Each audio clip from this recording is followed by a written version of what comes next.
Jay here for Stretford Paddock. This is the Paddock Podcast. Joining me, as always, is my good friend. Good frond. It's because we're talking about Germany. It's because of all the sort of... The fronds on the fronds on Jamie's shirt, I think. As you may have noticed as well, we are joined by our esteemed colleague or friend of the channel, Jamie Jackson. How are we doing? I've never been better, thank you. How are you two wonderful gentlemen? It's good to see you. Yeah. I was worried about you because last time I saw you, you were running through Vegas where it was literally 100 degrees Fahrenheit.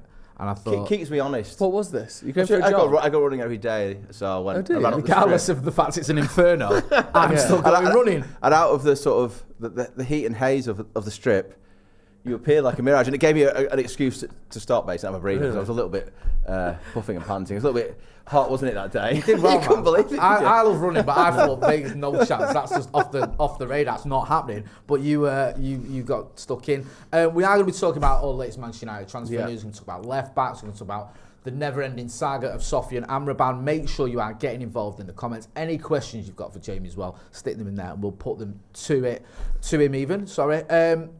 So should we start with left backs? Yeah. Because I feel like you've been writing about it. It's all been popping off today. Yeah. Obviously, United going through this little bit of an injury crisis. Luke Shaw and Tyrone Malacia not available. Yeah. Brandon Williams, I think, gone to Ipswich. So we've got no one who can play natural left back. Yes, exactly. Say. Diogo Dalot stood in at left back against Forest, which I think is the second time he's done that, isn't it? Yep. So United now being linked with a few different left backs. I think there's Cucurella, there's Reguilón, and there's Alonso. What can you tell us about the current situation with left backs? An important word there. When you said about natural, there isn't a natural replacement. That's what Ten Hag, from what I'm told, wants. He doesn't want like an auxiliary player like a Dalot, or maybe even a Martinez, I suppose, who has played there. So they're exploring options, and it's those three names, Cucurella, Reguilón, and Alonso. I heard a whisper Alonso doesn't want to leave Barcelona, but that was the story as sort of did sort of Sunday for Monday for today. It's an interesting one, this. I mean, I was talking to my son, who's a United fan. I am not, but my son is, and he's quite up on. And I said, which of those three names would you fancy? He said Reguilón. Now me, he probably knows nothing about football, says Cucurella, only because Guardiola wanted him, and there must be a player in there. I know he's bombed at Chelsea. Yeah. Now you two and everyone else might have a completely different view. And maybe that's the deal that's most not easy to do. Because here, Reguilón's wages might be an issue. So yeah, where are we? It's Friday, isn't it? Closes the window. Yeah. So we've got like 4.5 days now. I suppose we're halfway through Monday. And so yeah, I mean that's this is what they're after. I mean Luke Shaw, I'm sure you're aware he's out longer than was first thought. It could be November. Yeah, there was rumours of 3 months or so, wasn't there? Yeah. So I mean that is a serious. What is the injury? Do you know? That is a very good question. I think. Well, it was called muscle. I don't know which muscle it is. That's usually can be used as a catch-all. No, it's interesting. Just tangentially, when we asked about Mason Mount, he actually said, "I don't know if you saw the quote. We can't be personal these days about injuries." And I was thinking, it's not really that personal, is it, to sort of talk generally about he's got a hamstring. But anyway, So Shaw was there, wasn't he, on Saturday watching the game? No doubt gutted that he's out until November-ish. Yeah. I mean, you mentioned Brandon Williams there. Apparently, it happened after the deal for the Shaw injury happened in training, so it happened after the deal. They sort of discovered it on the same. Two things happened on the same day. Williams went out, and then this happened. It's like another bad luck, really, because I'm not saying Williams is an amazing player, but I think he has played obviously regularly. Could they not have brought him back though? If they wanted to, could they not have said, "Look, we've had another injury. Sorry, but this I don't know if there isn't a clause that they can do that, or. Maybe the reason he's just not interested, Ten Hag. Doesn't feel like he's that keen on Brandon Williams, to be fair, does it? No, exactly. I mean, he was there. We saw Dalot playing against Forest at left back last season, didn't we? Yeah. And obviously Brandon Williams was maybe on loan, but we could have gone back and it's not. It doesn't seem like if United really wanted to, they could just say. It's interesting he's going out on a limb for this. I mean, that's a bit of an extreme statement, but out on a limb. But what I mean is he has got Dalot. Yeah.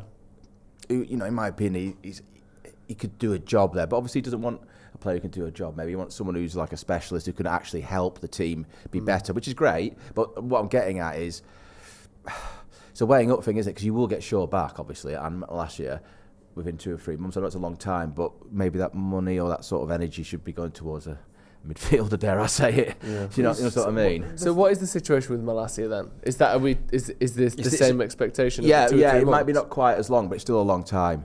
And it's the same injury that it had towards the end of last season, which I don't know. I mean, that is a long old time. It is a bit of a concern. The thing with Ten Hag as well. We've seen it in the Cups last season.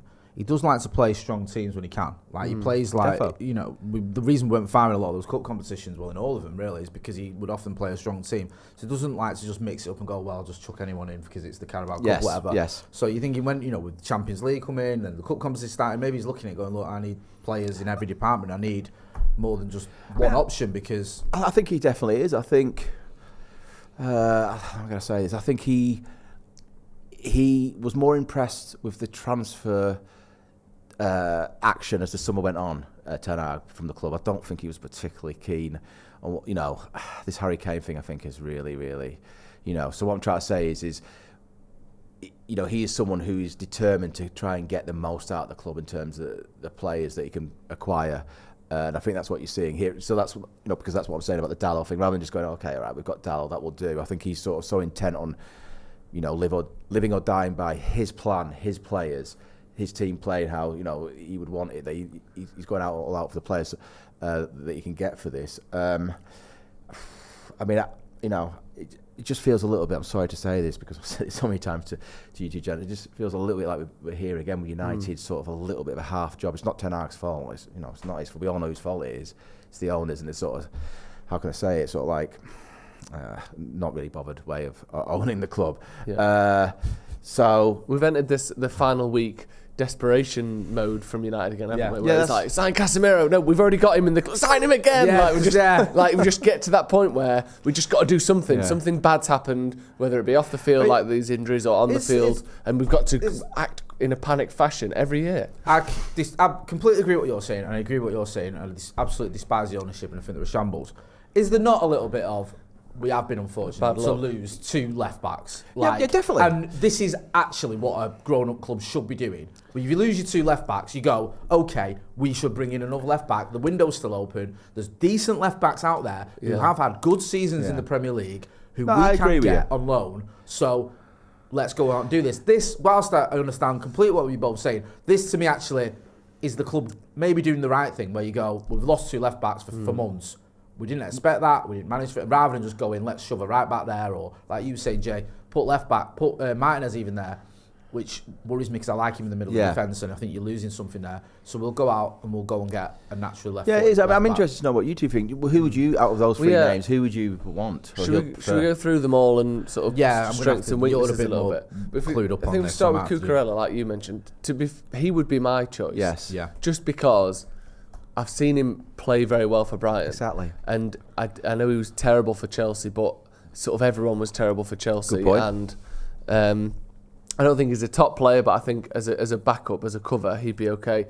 Marcus Alonso, how old is he even now? 32, 33. So he's past his best physically. He's a player that was always kind of love-hate relationship. Even when he was playing every week for Chelsea, he seemed like an area that everyone could, they should improve on. And then Sergio Reguilón, who looked very good for the first few weeks at Tottenham when he first went there. I remember United fans getting a lot of stick on, or United getting a lot of stick on social media because we tried to get him. I was going to say this in the news this morning. I couldn't remember I was getting it wrong because I mentioned that we were weren't we? It looked like it was going to happen. It was that they wanted...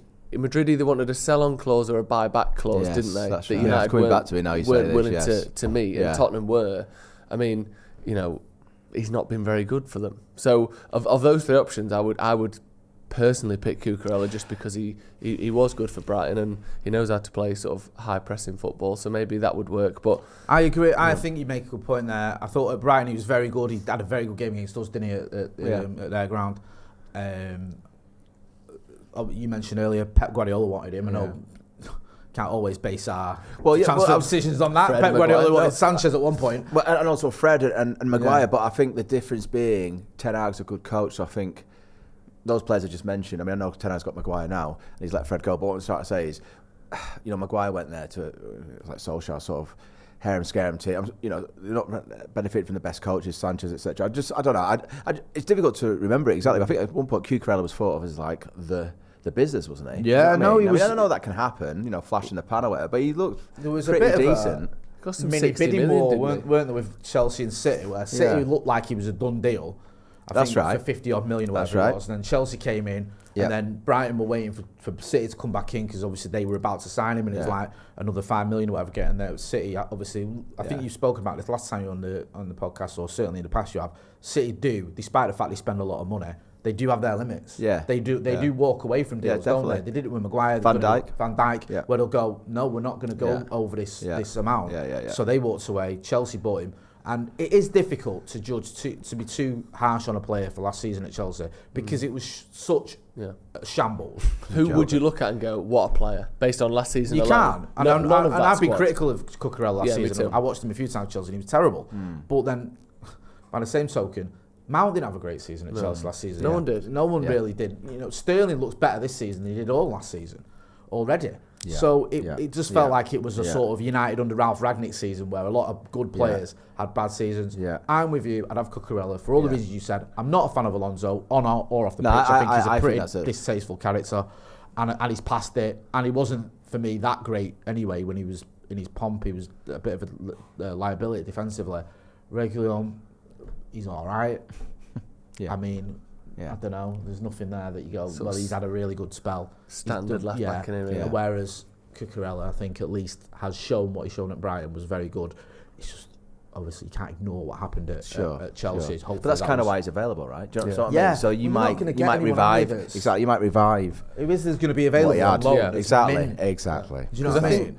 Well, we'll get onto it later on, but I think we are still trying to keep that sort of transfer fee money available for an Amrabat or a centre-back or whatever, aren't we? It doesn't, this is like... It could be a loan. An extra. It seems like it's going to be a loan one way or the other. So, United aren't going to spend loads of money on a top left-back. You're going to get who's available, so... Yeah. There was rumours, and I'll use the word rumours, doing the rounds, about United looking at Ryan Bertrand. Was that just nonsense? I saw that, but I haven't heard that name, but it doesn't mean to say it's not correct. No. You know what I mean? I did see that somewhere, but I honestly don't know, to be honest. I think it might be Dale from Stretford. There's an old Dale, and I know he would have got it from somewhere. He wouldn't have made it up. So, I haven't really seen it doing the rounds now. I think it sort of died on the vine, that one. Daniel Berry says Reguilón and Cucurella might both be better than Shaw. I'd be surprised, to be honest with you. Junior says Cucurella could step in at centre back when Shaw is back, potentially. Shaw. AC says, so is there no chance for Alvaro Fernandez? Is a name that maybe that is actually, sorry, I should have thrown that in there. That is the other option, but can he come in? It's a big ask. We're talking about Ten Hag wanting, what you're saying, other games, Champions League, and wanting to have, having proper teams out. Can he come in and basically do that role? I mean, he was supposed to be going out on loan, wasn't he? Anyway, wasn't he? Was he Burnley or something? So. Maybe that's a possibility. Maybe. As much as I like the idea of that, and I always like the idea of promoting youngsters, and if he's good enough, then play him, obviously.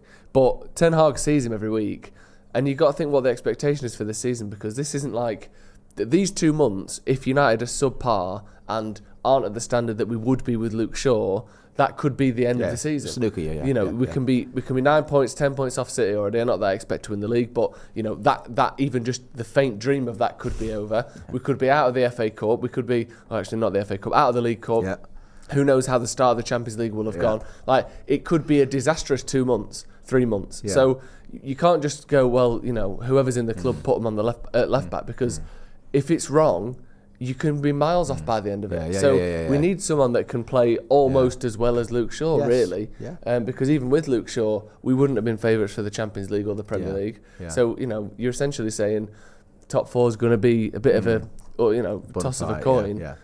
Because we've got to play someone who isn't as good. So I like that we're trying to go for like first team style players. Because otherwise we're just going to be miles off. Apparently, I'm just trying to find this now, there's rumours that Luke Thomas could be an option from Leicester. That's just a story there. That's just doing the rounds recently. I've not really seen it anywhere. I think the Daily Mail are running with it. So Man United, sorry, put that back up. Man United could move for Leicester left back. It says here, Leeds United have asked about Leicester City left back Luke Thomas on loan, but the Foxes are reluctant to do a deal with the direct rival. Sorry, it keeps disappearing. It doesn't. There's nothing concrete there that says Thomas could even come into the reckoning for United. as they consider left back alternative. It sounds let's put Man United in a headline. Yeah. That's not can't really. See a byline on that, and the only reason why I ask or mention that is if I could see who'd written it, it kind of helps sometimes. Yeah. Is there someone? Can we see who's wrote that? We scroll. Maybe there isn't one. Is there someone at the top it's of part of a sort of collection. It's a collection. Okay. It's probably going to say, Daily Mail. Bruce Forsyth. Sport. Yeah, it'll just say sport. He did write it. Sports. Right. Yeah. Neil Crode says, any concrete interest in Verratti or Gravenberch? We'll get to that in a minute. I think the Verratti one was a bit of a non-starter, but we'll get to Gravenberch in a minute. Abhinav Verma says, if United are so reluctant to reveal the actual cause of the injury, did Luke Shaw injure his penis? There's one we've not considered. Interesting thought. Have you ever thought of a career in journalism? If you get in that press conference, I can imagine I think you need to put that to Erik Ten Hag. So let's just be honest there, Erik. We know what's going on. First, he's knob, Annie. First Mason Mount, now Luke Shaw. You continue to deny and resist. Yeah. We can read between the lines. All it says to us is, Erik, it's the penis, isn't it, that's damaged? They've on injured both their of them. penis. And it begs the question, why is everyone's penis getting hurt at this club? What's going on in training? Well, do you know what's not getting hurt? Oh dear. Your balls during smooth summer. Yeah. Because our friends over at Manscaped have got you covered. Yes. For smooth sack summer, so you can look your very best, because spring's already sprung. We've already been through spring. We're now in summer, and we know how it can get hot. It can get a bit heated. You don't want a bit clammy. You don't want any of that. But thankfully, our friends at Manscaped can have you looking smooth. Yes, using the code Devils20, I presume, and the link in the description. Clicking on it at manscaped.com, you get 20% off and free shipping, because we've all been there, haven't we? When it's been roasting, it's been sweaty, it's been clammy, you're not looking your best. You've got an important event and you want to look great down there. So what do you need? You need the Performance Package 4.0. You need the Boxer Briefs with the anti-chafing technology. You need the Lawnmower 4.0 trimmer, which is what you get as part of the Performance Package. You also need the Crop Preserver, the Crop Toner. You also want the Shed Travel Bag to put it all in. Don't forget as well, you've got the Shears 2.0, which aren't just nail clippers. No, these are much better than them. These are Shears 2.0, none of that 1.0 drivel. These are 2.0, So you're just going to look the part, your nails, you're going to look great. But I know what you're thinking, I know what you're going to say, Joe. What am I going to say? You're going to say, Jay, it's no good me looking all great down there and on my nails if my nose and ear hair is looking a mess. I wasn't going to say that, but that's a good... Well, you should have been. Why? Because it's my first question I'd have been asking. But thankfully... Well, you got the weed whacker for that. I've got the weed whacker. Yeah, we're all right. So you get rid of the nose and the ear hair. Everything is looking great. There's no worries. Smooth sack summer is here. The other thing as well, Jay, is it's no point looking good. Ears, nose, but balls. If everything smells like a butcher's basement. Nope. Is it? No. That's where the Crop Preserver Ball Deodorant and the Crop Reviver Toner come to play. Love it. Because if you think, right, do you know how the armpit can smell, can't it? And it's very much sort of commonplace to have deodorant for the armpits, right? I raise you an area that smells so bad that you have to wear protective garments, i.e. pants, in order to protect your trousers from skids and stains. You don't wear pants on your armpits. No. This is how much it needs it, and no one's doing it. No. Whereas Manscaped, they've got you sorted with the ball deodorant, the ball toner, the crop preserver, and the crop reviver. Crop reviver, more like, doesn't matter. Oof. Cock reviver. Right, come on, let's wrap this up. So, using the code Devils20, click on the link. Manscaped got you covered. 20% off and free shipping. Your balls will thank you this summer. Right, let's talk about... Should we talk about Gravenberch? Because this one was doing the rounds late last night. Right. There could be something here. Scott McTominay, potential swap deal. Christian Falk, who's usually all over anything related to Bayern Munich, was going, there's something in this. He's a good lad, Christian. We've had him on the channel. This is how much he's involved with Bayern Munich. When we had him on, we had him on for the Tier 1 podcast, and he was at Bayern Munich's training ground whilst they were training. He was literally there filming himself. So, he's fully ingratiated with the Bayern Munich lot. He said there's something in this. It makes a little bit of sense. Scott McTominay, he's in and around the first team. He came on at the weekend, but he's getting minutes, not starts really, at the minute. My question is, and maybe I should know this, is Gravenberch a slightly different player to McTominay? Because I'm wondering why Bayern Munich would want McTominay instead of Gravenberch. Are they both sort of sort of defensive midfielder. So I'm not questioning Christian's. I'm sure it's correct if Christian is saying this. I'll tell you why I ask it, because it's, swap deals are quite difficult, aren't they? But I suppose, mate, is he unhappy there? I don't know. Well, he didn't get a lot of game time last season, but from what I've seen of Gravenberch, he's not really quite the same as McTominay. But there are a lot of their Venn diagram is quite heavily overlapped. Right, okay. They can both play a mixture of midfield positions. You can play slightly more defensively, more sort of as a number 8, and then maybe a bit as a number 10. Similar-ish to McTominay. Right, both got a decent physical presence. Right. I think Gravenberch is slightly more technical. Right, okay. And McTominay slightly more physical, maybe. Right, okay. But there, like I said, there's definitely some overlap. So they could fill in the gap that the other one leaves in the squad, definitely. If this happened, sorry to interrupt, would United be getting the better part of the deal in terms of obviously if Ten Hag would want this player? So I'm just, because he doesn't really fancy McTominay, obviously, does he? As a sub, or maybe, because we've seen that. So see, even with that, I get the idea of Scott McTominay as a squad player, and I get the idea of him starting certain games. Sometimes as a sub, though, I'm not mad keen. I hear what you said. Here's my big thing with Scott McTominay. I don't know if you noticed this. Not always, but every time the ball comes, he takes a touch. Yeah. So it's like this sort of thing where he rolls his foot over the top of it, and he sort of slows the game down. And sorry, Scott, because I'm sure you're really very, very good player. I'm just like, why are you doing that? Yeah, he's not a big fan of the first time pass. Yeah, and he just sort of slow. Yeah, he's a bit ponderous. That's what I mean. Sometimes when he comes on, I think it's a frenetic game. Yes. Say, for example, on Saturday, where I know they were down 10 men, but it's very fast paced, and it happens to. I've seen Casemiro do it, where your first touch gives it away, and you're like, oh, here we go. And I'm not just judging on one touch, but sometimes when he comes on as a sub, I don't think it settles us. And I know what he brings. I know he's a hard-working pro, brings a lot of energy, and he is a talented footballer. But I just feel like as a squad player, he's better starting certain games. Yeah. But then the issue is, if he is starting, say, over Casemiro, you can see the drop off. Yeah. There's a big drop off there. It feels to me, and I don't know, and by all means, get involved in the chat and the comments, let me know if I'm wrong, that for whatever reason, Gravenberch at Bayern Munich just ain't working out at the minute. Now, there's a young player, obviously don't give up on him, but it's just not happening for him at the minute. He comes to United, get away from it, get your career going again, or get back to the form that you've shown previously, and then go back to Bayern Munich. Kind of makes sense on that front, because Gravenberch was being lauded, wasn't he, not long ago? Yeah, he was hugely rated at Ajax under Ten Hag. So obviously there's that connection there that there's no doubt he knows the type of player he's getting, which is always a bonus. And for whatever reason, he prefers him over McTominay, which there are reasons, I'm not saying there isn't, but he knows the difference. He's trained with them both, he's played them both. Yes. So it makes sense that Ten Hag wants him, because he knows exactly, from the outside looking in, you think they're not the same player at all, but there are a lot of similarities there. But obviously Ten Hag knows those differences. I mean, it's obviously Tuchel at Bayern, isn't it? So he would, I suppose he wants McTominay as a squad player. I don't quite get that end of the deal either. No. Maybe he's a sort of rotation option with Goretzka. Kind of. Yeah. Well, someone's mould. Mike Wyatt says Casemiro gets sent off. Eriksen injured. What do? We do need other midfield options, especially now we've sold Fred, and it looks like Donny van der Beek is going. And he's not really been much of an option due to injury since Ten Hag's come in. Joe C has been a member of the academy for 32 months. Says, my biggest complaint of McT is he doesn't seem to want the ball like a CM should. Hides a bit when the game gets intense. He's been accused of this a lot, Scott McTominay, of not showing enough for the ball.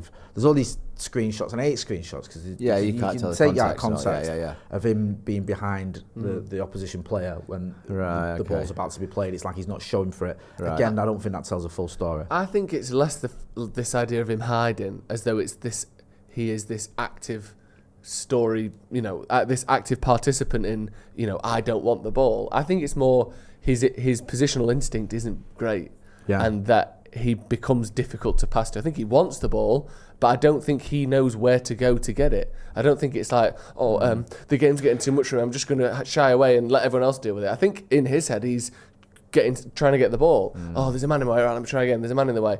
You look at some players, Paul Scholes was the master at it, where just 2 yards either way. Yeah, exactly. He's just not great what you're describing away for me anyway is he's not a natural midfielder in that position, right? He doesn't, like Scholes, know kind of where to float into and just how to understand. He's not tuned in, whereas Casemiro is, right? Yeah. He has got that to his game. He just seems to know where to be, which, again, it's always interesting on this. How does it's not a Scott McTominay thing, but how does anyone get all the way to the top, to the Manchester United first team in that position without being a natural sort of reader of the game? It's interesting. It can happen, isn't it? And it's a strange one as well, because we used to see it when him and Fred played in midfield. I know we've seen it a little bit with Casemiro this season, but that's because he's doing it by himself.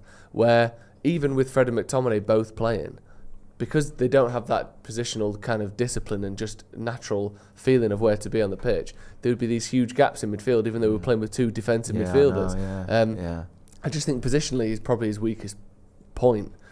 He's decent-ish on the ball. He can find a pass at times. He's good at driving with the ball. I think he dribbles well with the ball. He's got a decent finish on him as well. We've seen him score 7 or 8 goals a season. I think last season or the year before maybe. Anyway, he can finish. But he just positionally he lacks a bit of something. I think McTominay. I think McTominay could go at Bayern. I mean, this is arguing that anyone could go at Bayern Munich team and do well, but I think he could do well as an option there. I don't think he's going to go straight into that first team with the other midfielders they've got. But perhaps as a backup or as a rotation, because they do play a lot of football, don't they? Because they're in all the cup competitions to the final usually, and they usually do something in the Champions League. Certainly get out of the groups. So you think as an option there.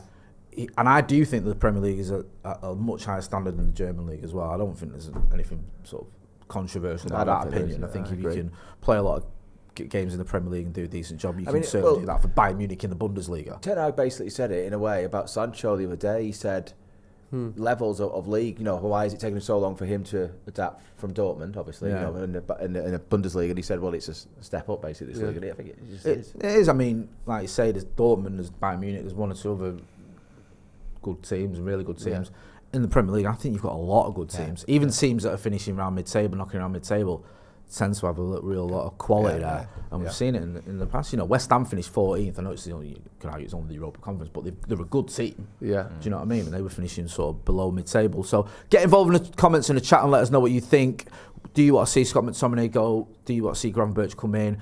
Do you think that's going to happen? Also, we've already mentioned the left-back situation. If anyone wants to ask about that or wants to get involved about that, it looks like it's going to be Reguilón, Cucurella or Alonso, one of those three. It could change, of course. Do you have a preference? Sofian Amrabat. Right, okay. I've got a little bit of info on this Here we go. Exclusive. No, I'm not saying it's exclusive. Which is, they think at United that if he does leave, because obviously he was left out of Fiorentina's squad, was he, at the weekend? That they don't think it will be to United. But I also hear that might be a sort of lowering of expectations just in case, it doesn't happen. Or put it the way around, if it does happen, maybe then, United look like they pulled off a bit of a sort of a result. So I wouldn't say it's completely dead. Put it another way, I think he wants him. But it's the money thing. So, but at the moment, the sort of, if I had to sort of say it percentage-wise, it's just my take on what I'm being told, I'd say 70-30 not. But that's not bad. That's not a bad thing, is it? I'm just not desperate sort of, odds. I know it's only 30%, but as you get closer to the, I think he really wants to come, doesn't he? So that's a start. I don't think he can do much more than what you're doing.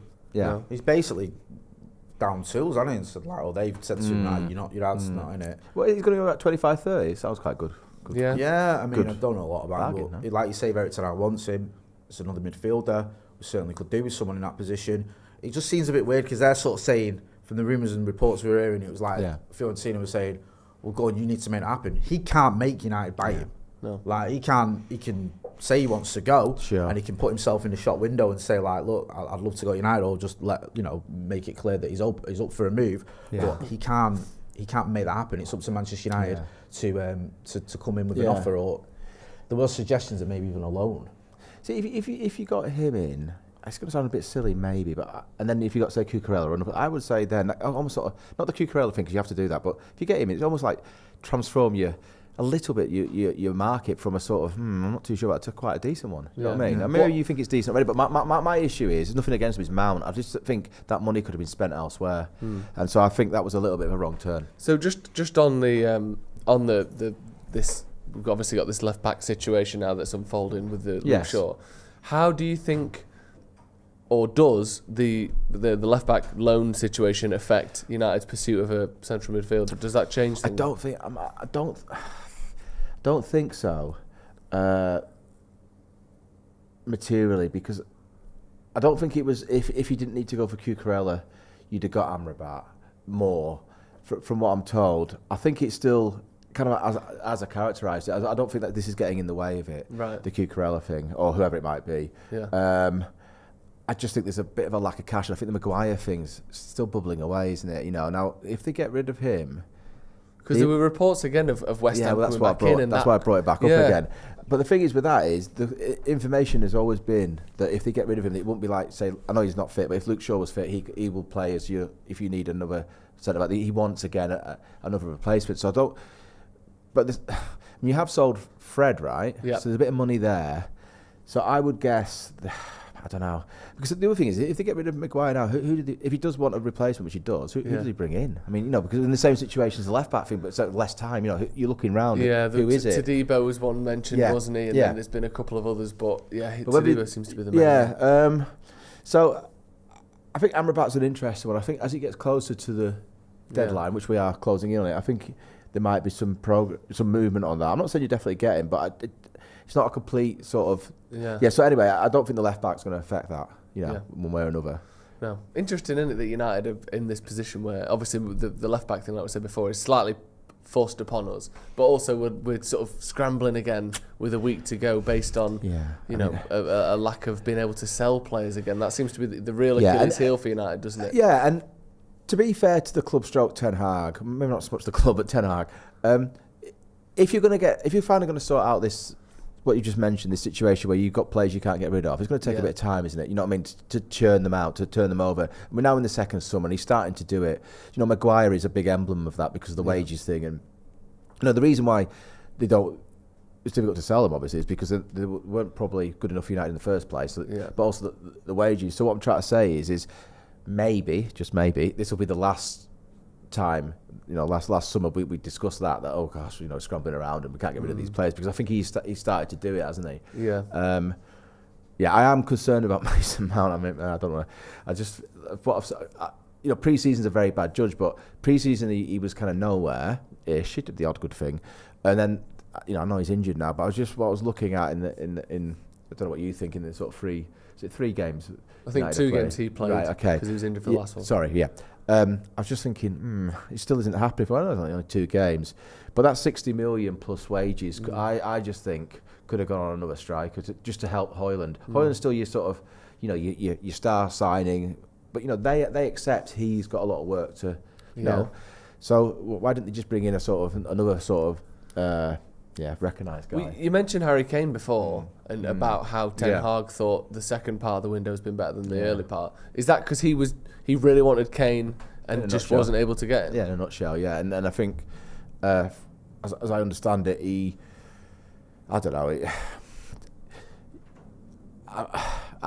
Basically that. I mean, I think, that was his man, and for whatever reason, I mean, there is stuff going around. I don't know how true it is that the sort of wage demand. All right, Harry Kane wanted a lot of money, right? But I don't think it was quite. Well, from what I hear, I'm not saying it's true, but from what I hear from quite a good source, it was never as much as maybe was made out. It's sort of like 30 million a year or something. Yeah. Apparently that, from what I hear, there's quite a sort of strong counter source saying, well, it wasn't quite as much as that. So there's a little bit of puzzle there. Why was that deal not pushed for? I mean, maybe it was sort of always dead in the water. I can't imagine Bayern Munich are paying him 700 grand a week though, can you? Because they don't typically do that. Well, that's a very good point. I haven't actually thought of that. So yeah, what is he actually on there? Yeah. I mean, the information was, as I just said, it was going to be something like 550, I think, at United plus bonus. Whatever it would to make it up to 30 million a year. But as I say, I hear counter to that. It wasn't quite as much as that. So going back to Ten Hag, if you think about it, right? I know it's not Hojlund's fault. He's injured, of course it's not.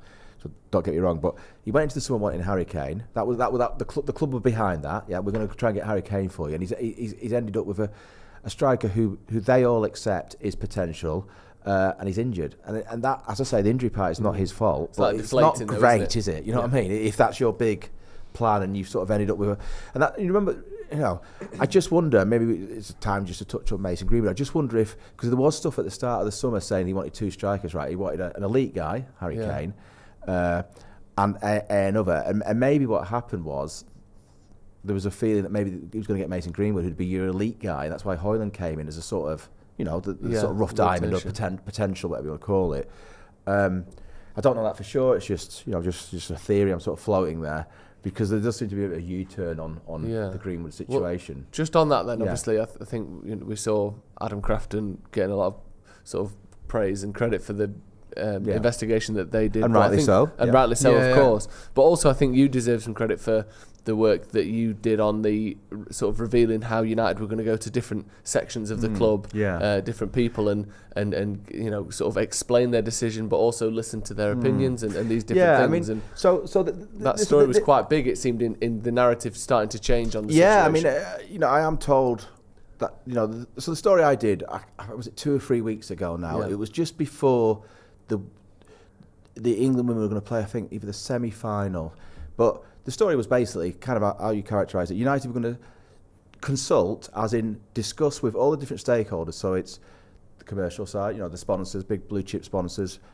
staff, the community sort of stakeholders, and as part of that, the women footballers, of their team, 3 of which at the time were involved with England at the World Cup. And so they were so the story was they were going to wait announcing their decisions. The decision had already been made at that point, right? It wasn't about we're going to listen to all those different stakeholders just mentioned, the sponsors, community, staff, and the England women footballers and the rest of them, and then decide they'd already made the decision, but they weren't going to delay it so that they could consult with those stakeholders, including those women I mentioned, because they were still involved in the World Cup, so they couldn't do it. They didn't want to interrupt the World Cup. Yeah. And as you always do with these stories. This information I had, I took it to the club, absolutely no problem, they didn't like the story, but I ran it by them, and there's not, etc. So they certainly didn't like it. And then the story came out, and on the basis of that story, kind of basically what my story said was then accepted when other journalists consulted the club, to sort of say, is Jamie Jackson, what happens all the time. Is Jamie Jackson's story correct? Yes, it is. X, Y, and Z. And then I believe sort of the athletic stuff, Adam's story came out the following sort of Tuesday or Wednesday, and I am told that the story I did sort of certainly caused a bit of a, let's say, not rethink, but like a sort of pause for thought at the club with regard to the decision over Mason Greenwood, maybe because of the sort of the way in which it was sort of it was responded to in public, etc., etc. I would just say about the club. I think they're in a very at the start of this whole process when it went to them, when all the charges were dropped against Greenwood by the police in February. Manchester United were in a very difficult position. I think everyone could see that, right? Whether you're a supporter of the club or not, anyone who's got half a brain is a decent person, I think, could look at that and say that is a difficult situation. For Richard Arnold, the chief executive, and the rest of them to be in. And I just feel that they took too long. It's as simple as that. They took, when my story came out, why was that a story? Because the World Cup was here, and they decided, it wasn't just about them, but because they were still involved, they couldn't announce the decision until they told them what the decision was and how they got to that decision. Well, if they'd done it earlier, obviously that's not an issue. Yeah. Did they not see there was a World Cup going down? Yeah. I believe the charges against them were dropped after 4 months. So that's 4 months. That's a CPS. Could United, if I was advising them, right, as I think anyone would say this, obviously be thorough, but take, 2 months, maybe 3 if you like, not 7, because what happens is, people like me whose job it is to find out what's going on. Why is this? You start to get information and you start to do stories. I mean, that's not the reason to hurry it up, but what I'm saying is it just went on too long. So they went from a situation where I think everyone could empathise or have, sort of see, this is difficult. Saying, well, wait a minute. And again, I am told that the time frame is kind of regretted a little bit, at the club. How long? I mean, you don't have to be Einstein or any of us free to sort of look at that and think it was too long. I just think it's slightly ridiculous. No, it always felt like that, didn't it? It did, and we was, people were asking, and we were waiting to see what was going to happen, and at one point it looked like it's going to take as long because he's going to stay, and then obviously there's this U-turn. It's obviously a U-turn, and then you've got all these statements, the club statement, Richard Arnold's open letter. I don't think personally that helped. I think it sort of raised more questions. Well, I think here's one for you. Sorry to interrupt. No. In that statement, he said, "I'm pretty sure he said, correct me if I'm wrong. I'm convinced that he didn't do what he was originally charged." And I'm like, why have you even gone there? Yeah. You know, Well, I said that on the day. We both did. Why are you even saying that? You're not judge and jury anyway. No. You know, Who cares? And also, what the you other think? thing I would have done, 100%, is if you're going to investigate, good. Just get an independent outside body or entity to do that. Yeah, it's nothing to do with the club. Yeah, you know, people who get like a barrister. You know, people whose job it is to interrogate facts, right, and draw conclusions. Bring them in and leave it up to them, and they themselves will then. If you've got an independent QC or whoever it is coming in and saying, right, it's going to take me 3 months, people respect that, right? You know, it's nothing to do with United. It's not. You know what I mean? I think that's mishandled. It's a shame, really. I think, regardless of what you think, the whole thing was definitely mishandled, and the idea that United were so willing to U-turn so quickly with, let's face it, so little pushback. Like, there was a lot of people coming out and saying, this is ridiculous, you can't do this, you shouldn't play again. But in the grand scheme of things, no sponsors had pulled out, no players had gone on strike, there was some protest plan, but not on a scale that we might have seen had they announced this.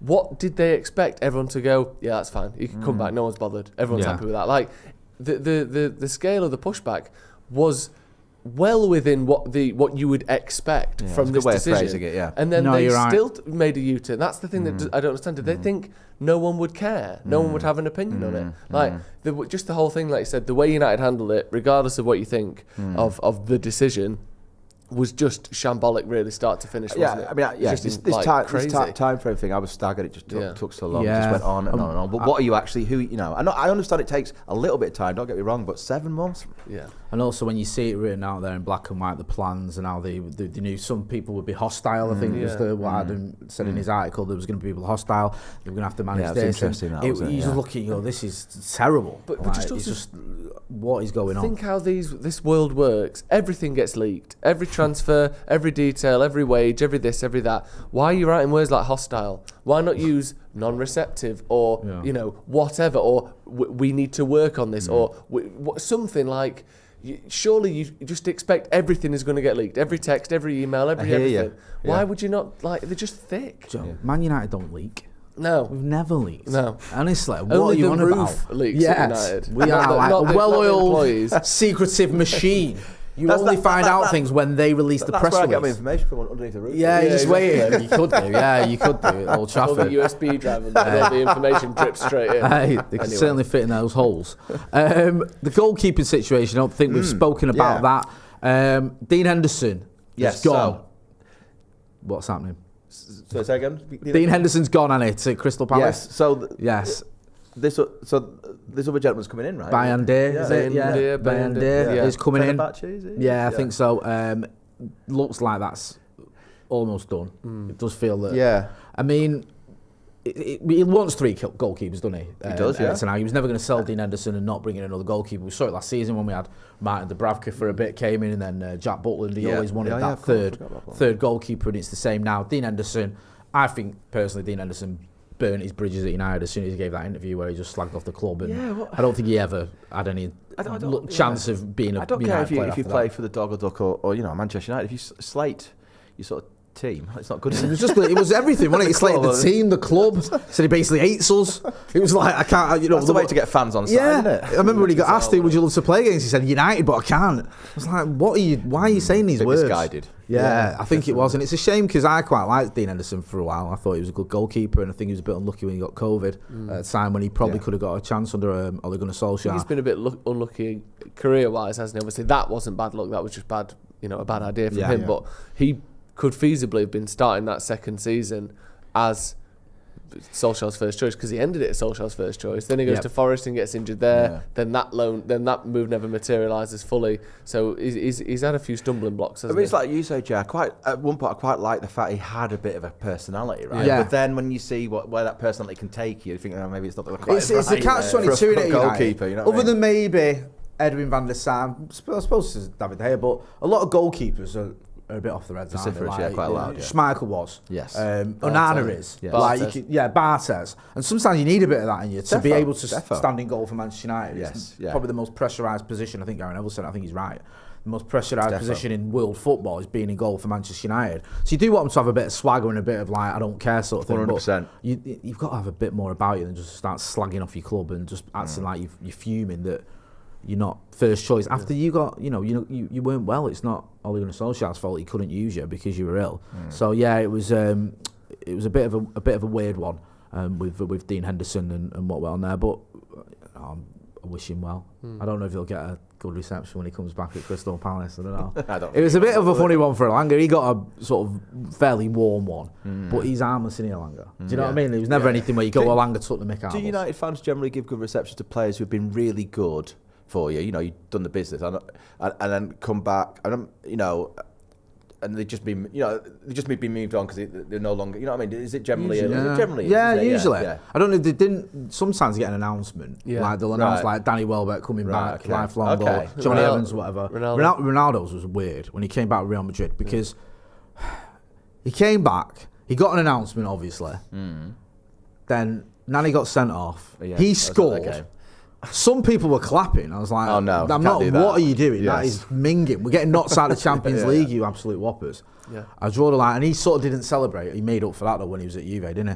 But he, remember? Don't forget. Yeah. No, I'm very bitter man, me, Jamie. But he didn't. He did sort of, I'm sorry. Yes. Do you know what I mean? Sort of thing. So everyone's like, "Oh." Typically, though, especially over the last 30 years.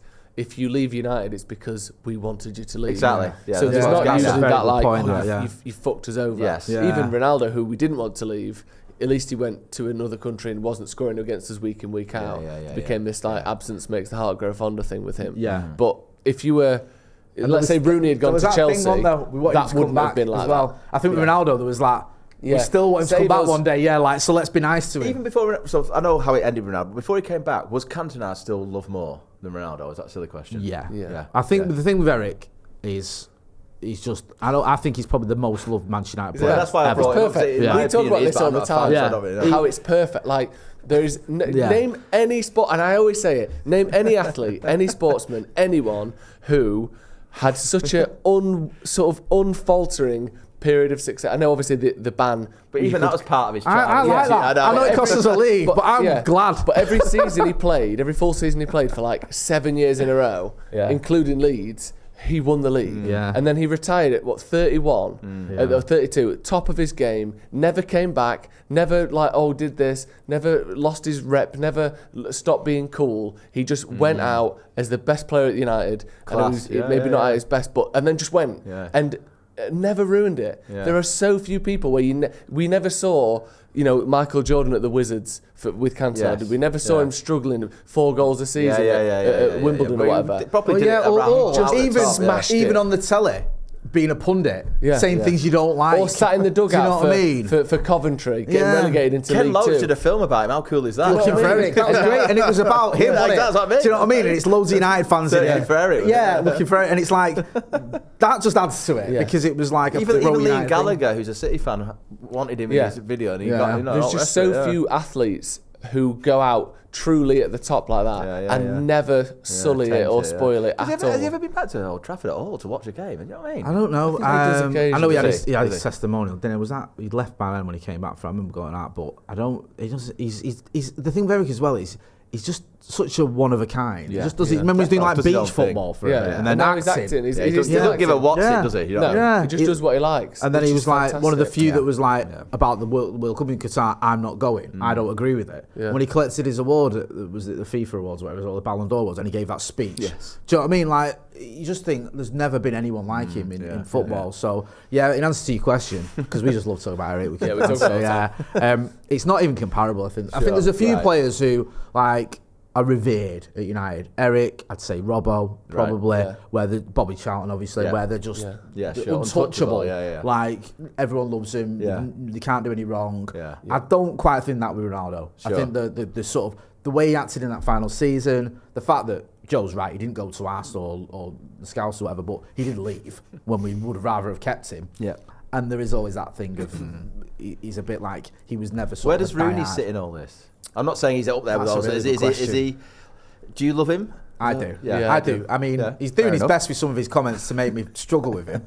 But recently, what's he said? He's just like almost praising the Glazers. Well, he was praising the Glazers. Oh, that's a few weeks ago. He did actually. Yeah. And what was he doing actually? Yeah. And then he said like they brought me. No, they didn't. They weren't at the club when you signed. Like, what are you on about? But that kind of that's almost like a defence. I'm just chatting that much nonsense. None of it's real. But I think with Rooney, I think since he's retired, he's probably got a little bit more respect than he got as a player. Yeah. I think as a player, you always he's a great player. Liked Rooney. It was unbelievable. I loved him. Yeah, but I think because of those 2 incidents where he was going to leave, that tainted it a little bit, especially when he was playing footsie with City. Yes. When it was like, you're not going anywhere, according to some reports.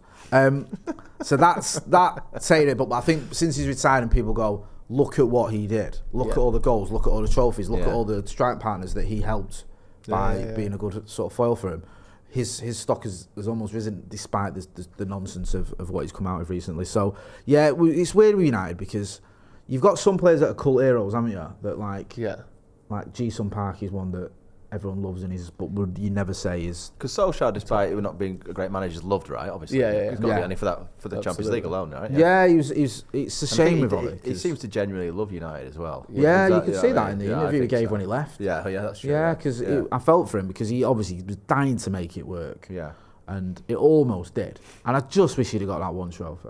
I'd have just loved it if he just won something. I think he was a good enough manager to deserve a trophy as well. That Europa League final.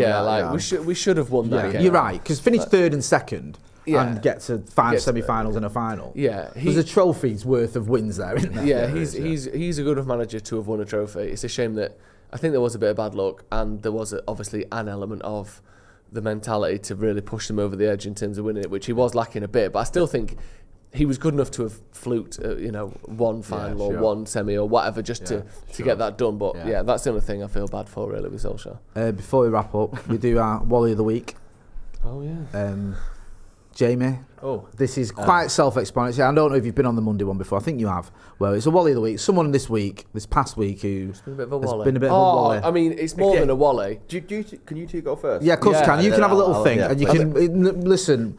No holds barred on it. It doesn't have to be from the world of football. Some of us, Joe in particular, likes getting political. No, Jay does. So it can be anyone, anything. I'll tell you what is absolutely ridiculous. Go on. The Spanish FA.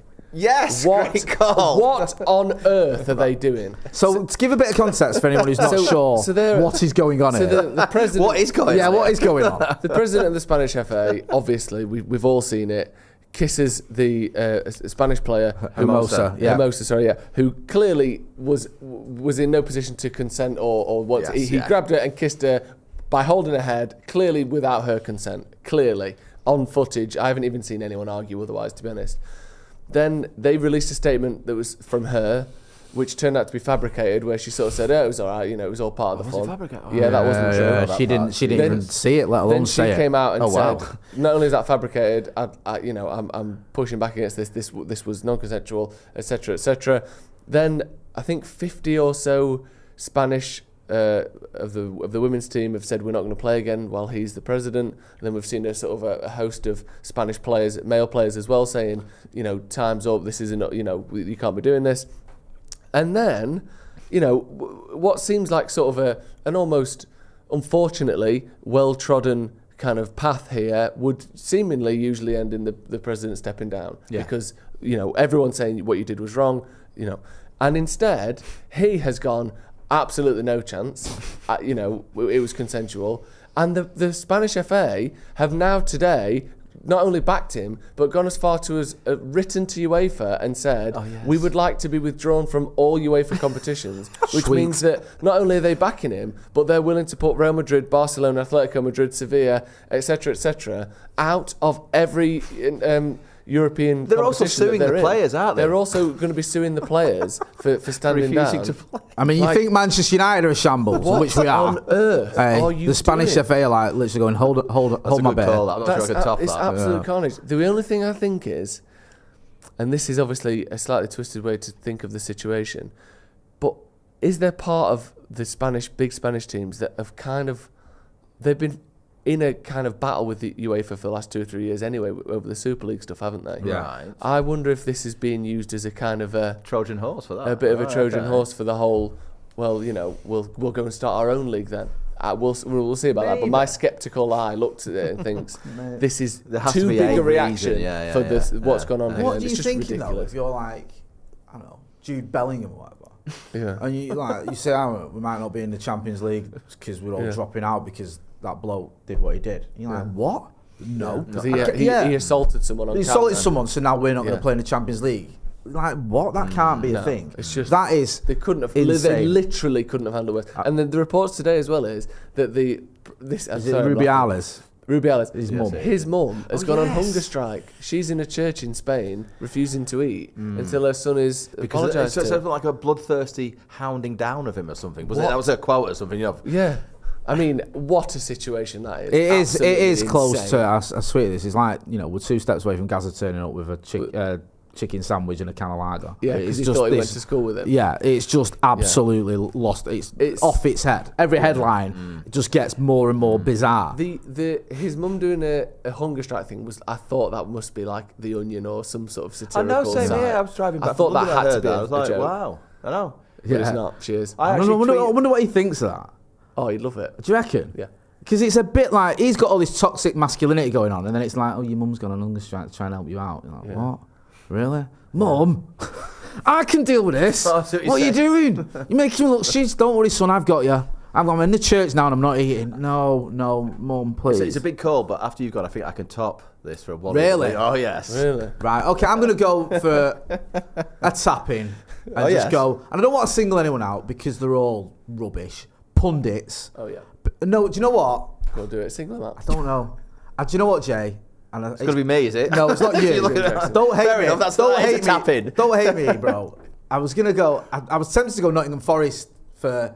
That's all right. I'm a lapsed Forest fan. Right, okay, yeah. Because Nottingham Forest for threatening to appeal the decisions that went against them in the weekend, which I thought was bizarre. You lost tough. Yeah, because I'll hold my hands up and say we got away with one, like with the Onana one against Wolves, but it was a penalty. But I'm going to go with pundits because I've seen like Keown and Nedamanuwa and Chris Sutton, and they're all like Rashford dived and it wasn't a penalty and it wasn't a red card and all this other stuff, and it was. And it's not that deep. I saw someone complaining that there was 11 minutes of added time. We were holding out and there was 11 minutes. I didn't want 11 minutes. No. Like, that helped Forest, not us. We were holding on. So it's just like, come on. I'll hold my hands up when United get away with one. But we didn't get away with one. It was a clear penalty. And it's like, trying to label Mark as a diver for that is just proper sad and it doesn't help anyone. And I think, I'm not the referee's biggest fan, but I don't think it helps refs when you're going, they got that one wrong when they didn't. And also, every decision now has to be debatified, dissected, where it's like not you can't have a kind of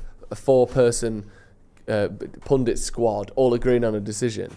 So like yesterday we saw the Liverpool one, Van Dijk, where he's literally just booted through the player's legs to get to the ball. Isaac's leg. Like just an obvious standard foul. You can't kick through a man and then get the ball, and that's what he did. He clearly stopped it. And then you got Jamie Carragher saying it's not a goal scoring opportunity because he booted him before it got to be one. It's like Jamie Carragher decided to try and alter the laws of physics. Yeah, that was his argument. Yeah, it's not like let's get into a philosophical discussion of how time and space works. Yeah. It was like, what are you on about? Do you know what the term denied a goal-scoring opportunity is? He goes, he didn't deny a goal-scoring opportunity. He prevented a goal-scoring opportunity from happening. That's the same thing, Jamie. Honestly. You're saying the same thing, but then somehow saying it's a bad decision. And it's like, and I think sometimes these pundits, like when you've got a newer pundit on Just Townsend, he was trying to sit on the fence, but you could see what he was saying. Yeah. He was like, "Oh, I get what Jamie's saying, but like these are the facts. This is the evidence." But then that's and the thing with Jamie Carragher every week. And we've said this through gritted teeth many times on this channel.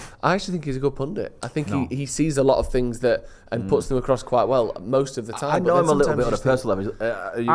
He's a lovely. I did something lovely for an hour with CBS. I think it was. Yeah, honestly, and we had a good cracking. Debate without it getting silly. And he was all right. And when the protests went out and the Liverpool game got postponed, he supported the fans. He said fair play to him. He didn't sort of toe the party line and go, what United fans doing on the pitch and all that nonsense. So I've not got anything personally against him, even though he played for Liverpool. But you're right. That was just insanity. That was the argument. Right. So hold the front page, right? Because what I've got here is something that's just timeless. Get ready. Right? Wally of the week. Wally, as long as life is going on, the entity, the person who invented speed bumps. Ooh, okay. That's a big one. Because these are quite simple, really. Yeah. My back lane's where I live, yeah. Oh, they used to be like a bit of boy racer, you know what I mean? I used to love it, and I know it's to prevent and all that sort of thing. I was going to say, but, Jay. But there's no one on there. Hey, so what we're saying here, you know this is going to get twisted. Jamie Jackson would rather people were driving 100 mile an hour. No, not 100 mile an hour. But and so sort of like, because it's like no one, it's like, why have you put speed bumps on a road where no one drives past down apart from me? So anyway, that's my Wally of speed bumps. When they do it on one of those roads where it's like number of collisions in the last year and it's like 78, you're like, right, okay, fair enough. But when it's just a quiet road anyway, come on, why are we doing this? You're similar to me. Do you remember years ago when, I don't know if you had this, I had it, my mates get the cars lowered and they'd have things on the cars. You never had that? Yeah. There was a thing in like the 90s, you like, you get your car lowered, the lower your car would be better. But like loads of my mates did it. Kept that uncertain. You get stuck on. No, I didn't start driving until I was late. So I was too busy drinking, Jay, to drive. But and he'd wreck the cars because of the speed bumps, and they'd all lowered the cars and stuck all these things at the bottom of the cars. It just boy racing. You want a car so low that you can't drive over a Ritz cracker. That's what it was like. That's the dream. It was so like that was the thing. Yeah. I can't believe you didn't know. It must have been a Mancunian thing. Know that exists. Get it right down. Yeah. The lower the better. So that's where it works out. Yeah, it works out as like I think it's just a northern thing, bro. Okay. I've got a few super chats before I wrap up. Joe C says Rubiali's mum is on hunger strike. Now we all know where he gets his sense of entitlement. Wow, quite the pop. Thing is, I kind of respect her. Yeah. She's looking out for her son. I think she's misguided, but I kind of respect her. I just think the whole thing is ridiculous, and he needs to just quit. Little Yo-Yo says, if Donny goes, is there a chance for Amrabat? Also for Jamie, do you think Man United will sign a midfielder at all? These days, I don't know what to believe. Yeah, sorry, Jay, to put one on you. I think the answer is if they've got money, they'll go and buy Amrabat or another. It's just a money thing. So I think Van der Beek, I don't know how much you get for him, but they need money. Simple as that. They need about 30, 40 million, whatever it is. Cal Matthews says, met Jamie in Wales over the weekend. Great bloke. Oh yes. Yeah. In the is it the Oyster Hostelry in Anglesey? Oh, Anglesey way. Yes, were you eating oysters? No, I was drinking very nice local lager with my family, playing cards, and Carl, from my point of view, very luckily happened upon our family. We weren't involved in like World War 795 because it's just a complete and absolute farrago, our family. Is it? In a nice way. It's part of the course, nice to meet you, Carl. Nice one. Decent Anglesey, innit? Yeah, lovely. I like crab Anglesey. fishing. Bucolic. There's a word for you. Bucolic. Bucolic. There you go. You say every day's a school day when you have Jamie Jackson. The bucolic plague. Nice. There you see. Call it. I don't know if you read this, but I'll read it before we wrap up. Rune Toffland says, if Erik Ten can't see the value in Alvaro, he's just blind. There you go. So he's certainly an Alvaro Fernandez fan. We'll find out whether it's going to be Fernandez, whether it's going to be Reguilón or Cucurella or Alonso, who comes in at left back. I'm sure Jamie Jackson will have it on the Guardian. Jamie, thanks for coming on the channel. Thank you. Always a pleasure. Thanks to everyone who got involved. Big thank you to Manscaped sponsored podcast. Thank you to Joe Smith. What are you up to? No, I'm just clicking on that link in the description and going to manscaped.com using the code DEVILS20 for 20% off and free shipping. That's it. Go and check out Jamie's work on The Guardian. Make sure as well you are subscribing to his channel. This has been the Paddock Podcast. I'm Jim Moy. Thanks for watching.